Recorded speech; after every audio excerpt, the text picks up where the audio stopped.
Hi, welcome to SBR Videos. I'm Peter Loshak. We are talking right now with Joe Duffy from OffshoreInsiders.com, previewing a handful of games from NFL Week 10. Joe Duffy has been killing it this year at his website. In our videos, he always takes the toughest games each week that I ask him to take, and Detroit Green Bay is the first one that I'm going to ask you to cover this week. Joe Duffy, Green Bay, 2 straight losses straight up. Rare situation for Green Bay to be in, 3 straight ATS losses.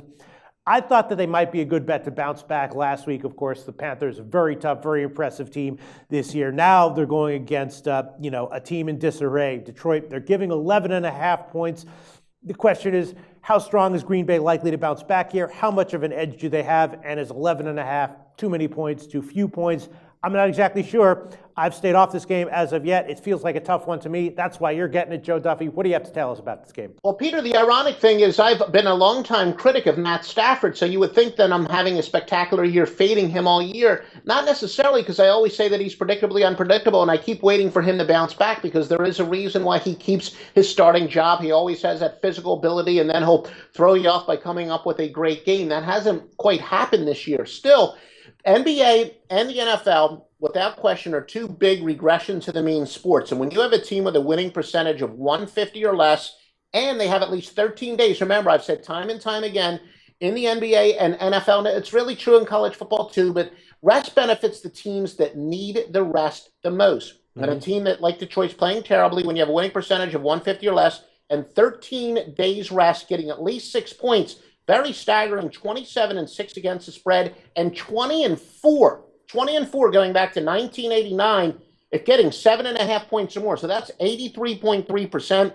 Green Bay, they've allowed 427 or more yards each of their last 3 games. We know that Detroit has one of the greatest wide receivers in the NFL in Megatron Johnson, and they have the most underachieving quarterback in the NFL in Matt Stafford. Against that terrible defense, might be a time for them to finally start clicking and come out of this slump. When I do think that 10 points or 11 points, I should say, is too much. Yeah, well, listen, you gave a ballsy pick with the Niners last week. This is would be even ballsy if you're going to go with Detroit here. It's just that Alex Smith picked apart Detroit's secondary in their last game, and now they're going up against Aaron Rodgers when he's off of 2 straight up losses. It's just it just feels so scary to take Detroit here. I mean, they're kind of like a team in complete disarray. They're a mess. It's not just a matter of talent. It's just they're just not clicking in any way. True, but one of the reasons why that regression of the mean thing works is because the odds makers already know in advance the public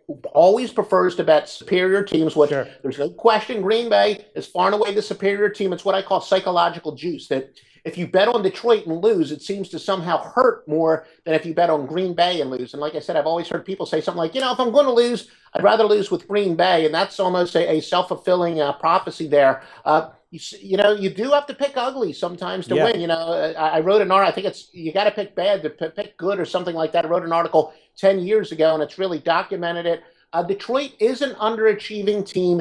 And again, I feel uncomfortable actually betting on Matt Stafford because I've been his critic even before he was drafted, but still, he's just too talented, and he's got a good group of wide receivers to not all of a sudden explode against a defense that's struggling. Well, the Sharps action has come in on Detroit several weeks this year and mostly been losing with them. Detroit is 1-7 against the spread on the year overall, but Green Bay again has lost 3 straight ATS in their own right. Joe Duffy, do you want to make Detroit plus 11.5 an official pick in our videos here? Yeah, I will, and it's ironic. I've had a client that's been with me literally for decades, never emails me. He emails me, he's like, you're having a ridiculously great year, but you can't seem to get Detroit right. Maybe you should stop picking Detroit. So yeah, we Sharps have been on Detroit, but again, those regression to the mean angles say I'm going to have to go to the well again and go with the Lions. All right, Joe Duffy predicting a second ATS cover for Detroit coming up this week against Green Bay. Right now the line is plus 11.5.